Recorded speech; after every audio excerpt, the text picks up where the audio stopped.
ಈ ಜಗತ್ತಿನಲ್ಲಿ ಹೋಗುವುದು ಬರುವುದು ಸಿರಿತನ ಬಡತನ, ಹೋದ ಮೇಲೆ ಬಾರದೇ ಇರುವುದು ಮಾನ ಪ್ರಾಣ ಅಂತ ಹೇಳಲಾಗ್ತದೆ. ಆದ್ದರಿಂದ ಮನುಷ್ಯನಿಗೆ ನಮ್ಮ ಭಾರತದ ಸಂವಿಧಾನವೂ ಸಹ ಕೆಲವೊಂದು ರೈಟ್ಸನ್ನು ಕೊಟ್ಟಿದೆ, ಹಕ್ಕುಗಳಿದೆ. ಅದರ ಜೊತೆಗೆ ನಮ್ಮ ಕರ್ತವ್ಯಗಳನ್ನು ಏನು ಪಾಲನೆ ಮಾಡಬೇಕು ಎನ್ನುವುದನ್ನು ನಮ್ಮ ಭಾರತ ದೇಶದ ಸಂವಿಧಾನ ಹೇಳಿಕೊಡ್ತದೆ. ಆದ್ದರಿಂದ ಈಶ್ವರೀಯ ವಿಶ್ವವಿದ್ಯಾಲಯ ಗಾಡ್ಲಿ ಲಾಸ್ ಏನು, ನ್ಯಾಚುರಲ್ ಲಾಸ್ ಏನು, ಡಿವೈನ್ ಲಾಸ್ ಏನು, ಅಥವಾ ದೈವಿ ಕಾನೂನುಗಳು, ದೈವಿ ಮರ್ಯಾದೆಗಳು ಅಥವಾ ಈಶ್ವರೀಯ ಮರ್ಯಾದೆಗಳನ್ನು ಮನುಷ್ಯ ಜೀವನದಲ್ಲಿ ಧಾರಣೆ ಮಾಡಿದಾಗ ಅವನ ಜೀವನ ಉನ್ನತ ಆಗ್ತದೆ, ದೇವಾತ್ಮನಾಗುತ್ತಾನೆ ಎನ್ನುವುದನ್ನು ಈಶ್ವರೀಯ ವಿಶ್ವವಿದ್ಯಾಲಯ ಈ ರಾಜಯೋಗ ಶಿಕ್ಷಣದ ಮುಖಾಂತರ ಕಲಿಸ್ಕೊಡ್ತಾ ಇದೆ. ಒಂದು ಸಣ್ಣ ಎಕ್ಸಾಂಪಲ್ ಹೇಳಬೇಕು ಎಂದರೆ, ಒಂದು ಸಲ ಒಂದು ಮ್ಯೂಸಿಯಂ, ಆ ಮ್ಯೂಸಿಯಮಿನ ಹೊರಗಡೆ ಒಂದು ಪ್ರಶ್ನೆ, Sabse dangerous animal Kaun high, ಎಲ್ಲರಿಗಿಂತ ಕ್ರೂರವಾದ ಪ್ರಾಣಿ ಯಾರು? ಕ್ರೂರವಾದ ಪ್ರಾಣಿ ಎಂದ ತಕ್ಷಣ ನಾವು ಹುಲಿ ಅಥವಾ ಸಿಂಹ ಇತ್ಯಾದಿ ಪ್ರಾಣಿಗಳನ್ನು ನೆನಪು ಮಾಡ್ತೇವೆ. ಒಳಗೆ ಹೋದ ತಕ್ಷಣ ಒಂದು ದೊಡ್ಡದಾದ ಕನ್ನಡಿ, ಆ ಕನ್ನಡಿಯಲ್ಲಿ ನಮ್ಮದೇ ಪ್ರತಿಬಿಂಬ. ಮನುಷ್ಯ ವರ್ಸ್ ದ್ಯಾನ್ ದ ಬೀಸ್ಟ್ ಅಂತ ಹೇಳಲಾಗ್ತದೆ. ಈ ಕಲಿಯುಗದಲ್ಲಿ ಮನುಷ್ಯನ ಜೀವನ ಪಶು ಪಕ್ಷಿಗಳಿಗಿಂತಲೂ ಕ್ರೂರವಾಗಿದ್ದಾನೆ, ಪಾಪಾತ್ಮರಾಗಿದ್ದಾರೆ, ಕ್ರೂರಿ ಆತ್ಮಗಳಾಗಿದ್ದಾರೆ. ಪಾಪದ ಕರ್ಮಗಳನ್ನು ಅನೇಕ ಮನುಷ್ಯರು ಮಾಡ್ತಾ ಇದ್ದಾರೆ.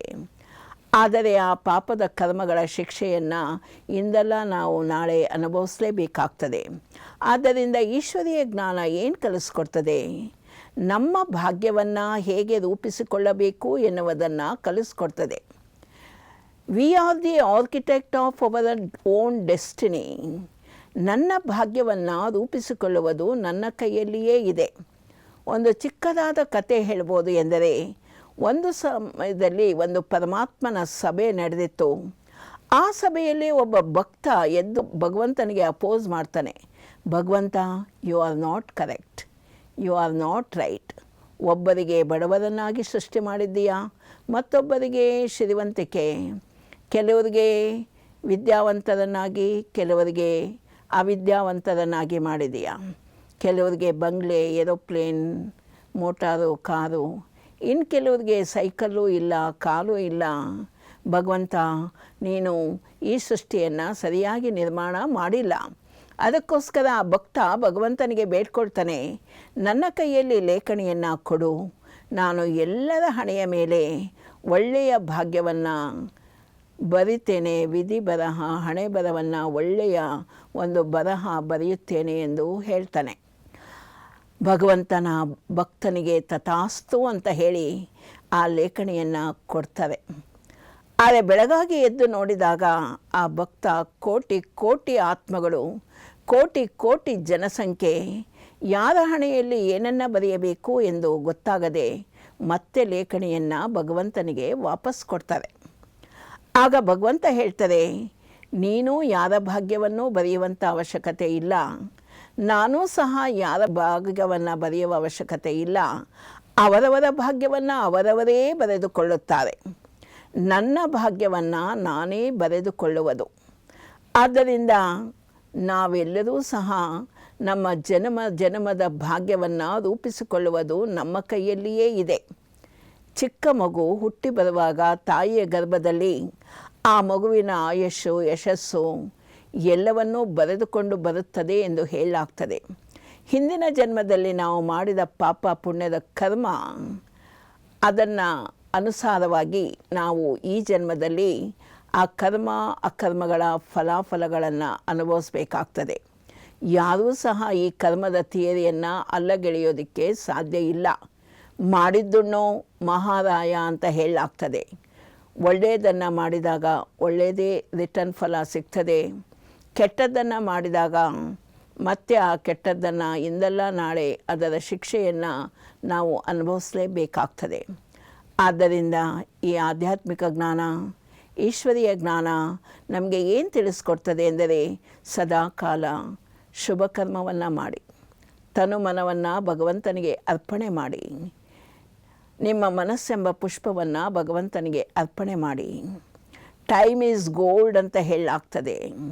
ಜೀವನದಲ್ಲಿ ಒಂದೊಂದು ಕ್ಷಣವೂ ಆ ಭಗವಂತನಿಗೆ ಅರ್ಪಣೆ ಆಗಲಿ. ಶ್ವಾಸ ಶ್ವಾಸದಲ್ಲಿ ಭಗವಂತನ ನೆನಪಿರಲಿ. ಪ್ರತಿಯೊಂದು ಹೆಜ್ಜೆಯಲ್ಲಿ ಭಗವಂತನ ನೆನಪಿರಲಿ ಎನ್ನುವ ಶುಭ ಕರ್ಮವನ್ನು ಈಶ್ವರೀಯ ಜ್ಞಾನ ಕಲಿಸ್ಕೊಡ್ತದೆ. ಆತ್ಮ ದೇವಾತ್ಮ ಆಗಲಿ. ಆದರೆ ಪರಮಾತ್ಮ ಎಂತೂ ಒಬ್ಬನೇ ಭಗವಂತ.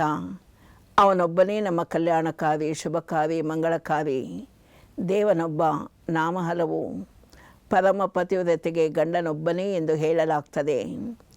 ಆ ಪರಮಾತ್ಮನೇ ತಂದೆ, ತಾಯಿ, ಬಂಧು, ಬಳಗ ಸಕಲವೂ ಭಗವಂತ ಆಗಿದ್ದಾನೆ. ಅಥವಾ ಪರಮಾತ್ಮನಿಗೆ ಶರಣಸತಿ, ಲಿಂಗಪತಿ ಅಂತ ಮಹಿಮೆ ಮಾಡಲಾಗ್ತದೆ. ಎಲ್ಲ ತಂದೆಯರಿಗೆ ತಂದೆ ಭಗವಂತನಾಗಿದ್ದಾನೆ. ನಾವು ಆತ್ಮ ಅವಿನಾಶಿ, ಅನಾದಿಯಿಂದಲೂ ಆತ್ಮ ಇದೆ. ಅದೇ ರೀತಿಯಾಗಿ ಪರಮಾತ್ಮನು ಅವಿನಾಶಿ ತಂದೆ. ಜನ್ಮ ಜನ್ಮಕ್ಕೂ ಆ ಭಗವಂತನೇ ನಮಗೆ ತಂದೆ, ತಾಯಿ, ಬಂಧು, ಬಳಗ. ತ್ವಮೇವ ಮಾತಾಶ್ಚ ಪಿತಾ ತ್ವಮೇವ ಬಂಧುಶ್ಚ ಸಖಾ. ತಂದೆ ತಾಯಿಯಾಗಿ ಆ ಭಗವಂತ ಆತ್ಮಗಳ ಮೇಲೆ ಕರುಣೆ ತೋರಿ ಆತ್ಮಗಳನ್ನು ದುಃಖದಿಂದ ಪಾರು ಮಾಡೋದಕ್ಕೆ ಅಥವಾ ಜನ್ಮ ಜನ್ಮದಿಂದ ಪಾಪ ಮಾಡೋದನ್ನು ಭಸ್ಮ ಮಾಡೋದಕ್ಕೆ ಈಗ ಭಗವಂತ ರಾಜಯೋಗವನ್ನು ಕಲಿಸ್ಕೊಡ್ತಾ ಇದ್ದಾರೆ. ಅನೇಕ ಜನ್ಮಗಳಿಂದ ನಮಗೆ ಪಾಪ ಮಾಡೋದು ಗೊತ್ತಿತ್ತು. ಆದರೆ ಪಾಪವನ್ನು ಹೇಗೆ ಭಸ್ಮ ಮಾಡ್ಕೊಳ್ಳೋದು ಎನ್ನುವುದನ್ನು ಗೊತ್ತಿರಲಿಲ್ಲ. ಈಶ್ವರೀಯ ಜ್ಞಾನ ಈಗ ನಮಗೆ ಎರಡು ಮಾರ್ಗವನ್ನು ತೋರಿಸ್ಕೊಡ್ತದೆ. ಒಂದು ಗರುಡ ಪುರಾಣದಲ್ಲಿ ಹೇಳಿರುವ ಪ್ರಕಾರ ನಮ್ಮ ಜನ್ಮ ಜನ್ಮದ ಪಾಪ ಭಸ್ಮ ಮಾಡ್ಕೊಳ್ಳೋದಕ್ಕೆ ಶಿಕ್ಷೆ ಇಲ್ಲ ಅಂತಂದರೆ ಈಗ ಸಂಗಮ ಯುಗದಲ್ಲಿ ಭಗವಂತ ನಮ್ಮೆಲ್ಲರಿಗೂ ಒಂದು ಈಸಿ ರಾಜಯೋಗವನ್ನು ಕಲಿಸ್ಕೊಡ್ತಾ ಇದ್ದಾರೆ. ಸ್ಪಿರಿಚುವಲ್ ಸೈನ್ಸನ್ನು ಕಲಿಸ್ಕೊಡ್ತಾ ಇದ್ದಾರೆ. ಸ್ಪಿರಿಚುವಲ್ ಪವರನ್ನು ಪಡ್ಕೊಳ್ಳಿ, ಆತ್ಮದ ಮತ್ತೆ ಶಕ್ತಿಯನ್ನು ವೃದ್ಧಿ ಮಾಡ್ಕೊಳ್ಳಿ. ಅನೇಕ ಜನ್ಮಗಳಿಂದ ಮಾಡಿರುವಂಥ ಪಾಪವನ್ನು ಆ ಸರ್ವಶಕ್ತಿವಾನ್ ವರ್ಲ್ಡ್ ಆಲ್ಮೈಟಿ ಭಗವಂತನ ನೆನಪಿನಿಂದ ಭಸ್ಮ ಮಾಡ್ಕೊಳ್ಳಿ. ಯೋಗ ಅಗ್ನಿಯಿಂದ ಕಾಮದ ಅಗ್ನಿಯನ್ನು, ಕ್ರೋಧದ ಅಗ್ನಿಯನ್ನು, ಪಾಪದ ಅಗ್ನಿಯನ್ನು ಭಸ್ಮ ಮಾಡ್ಕೊಳ್ಳಿ ಎನ್ನುವ ಒಂದು ಸಹಜ ಮಾರ್ಗ ತೋರಿಸ್ಕೊಡ್ತಾ ಇದ್ದಾರೆ. ನಮ್ಮ ಪುರಾಣದಲ್ಲಿ ಗರುಡ ಪುರಾಣ ಹೇಳ್ತದೆ, ಯಾವ ಅಂಗಾಂಗಗಳಿಂದ ಪಾಪ ಮಾಡಿದ್ವಿ ಆ ಅಂಗಾಂಗಗಳ ಮುಖಾಂತರ ನಾವು ಶಿಕ್ಷೆಯನ್ನು ಅನುಭವಿಸ್ಬೇಕು. ಕುದಿಯುವ ಎಣ್ಣೆಯಲ್ಲಿ ಹಾಕ್ತಾರೆ, ಗರಗಸದಿಂದ ಕೈಯನ್ನು ಕೊಯ್ತಾರೆ, ಏನೇನೋ ಹೇಳ್ತಿರ್ತಾನೆ. ಆದರೆ ನಾವು ಮಾಡಿದ ಪಾಪದ ಶಿಕ್ಷೆಯನ್ನು ನಾವು ಅನುಭವಿಸ್ಬೇಕು, ಪ್ರಾಯಶ್ಚಿತ್ತ ಪಡೆಯಲೇಬೇಕು.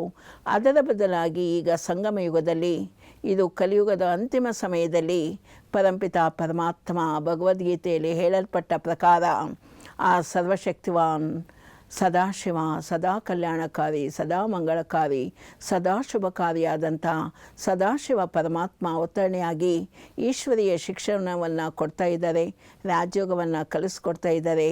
ಪರಂಪಿತ ಪರಮಾತ್ಮನನ್ನು ಮತ್ತೆ ಮತ್ತೆ ಕರ್ಮ ಮಾಡುತ್ತಾ ಕರ್ಮಯೋಗಿ, ಧರ್ಮಯೋಗಿ, ಶಿವಯೋಗಿ, ಆತ್ಮಯೋಗಿಯಾಗಿ, ಬೇಹದ್ದಿನ ಸನ್ಯಾಸಿಗಳಾಗಿ, ಬೇಹದ್ದಿನ ವೈರಾಗಿಗಳಾಗಿ, ಹಣದ ಜೊತೆಗೆ ಗುಣಕ್ಕೂ ಮಹತ್ವವನ್ನು ಕೊಡಿ ಎನ್ನುವ ಸತ್ಯ ಸಿದ್ಧಾಂತವನ್ನು ತಿಳಿಸ್ಕೊಡ್ತದೆ. ಆದ್ದರಿಂದ ಏನೂ ಕಷ್ಟಪಡಬೇಕಾಗಿಲ್ಲ. ಎಲ್ಲ ಮಾಡ್ತಾ ಭಗವಂತನನ್ನು ನೆನಪು ಮಾಡಿ, ನಿಮ್ಮ ಮನಸ್ಸು ಬುದ್ಧಿಗಳಿಂದ ಪರಮಾತ್ಮನನ್ನು ನೆನಪು ಮಾಡಿ, ಭಗವಂತನಿಗೆ ನಿಮ್ಮ ಮನಬುದ್ಧಿಯನ್ನು ಅರ್ಪಣೆ ಮಾಡಿ. ಬಹಳ ಸಹಜ ಮಾರ್ಗ. ನಿಮ್ಮ ಊರಿನಲ್ಲಿರುವಂಥ ಈಶ್ವರೀಯ ವಿಶ್ವವಿದ್ಯಾಲಯಕ್ಕೆ ಹೋಗಿ ಆ ಪರಂಪಿತ ಪರಮಾತ್ಮನ ಜ್ಞಾನವನ್ನು ಕೇಳಿ, ಜ್ಞಾನದಿಂದ ಅಜ್ಞಾನದ ದೂರ ಮಾಡೋದಕ್ಕೆ ಸಾಧ್ಯ ಇದೆ. Knowledge is the source of income. ಆದ್ದರಿಂದ ಜ್ಞಾನೇಶ್ವರ ಭಗವಂತ, ಸರ್ವಜ್ಞ ಭಗವಂತ ಜ್ಞಾನವನ್ನು ತಿಳಿಸ್ಕೊಡ್ತಾ ಇದ್ದಾರೆ. ಸಕಲ ಜೀವಕ್ಕೂ ಒಳ್ಳೆಯದಾಗಲಿ ಎಂದು ಶುಭ ಹಾರೈಸುತ್ತಾ ಓಂ ಶಾಂತಿ.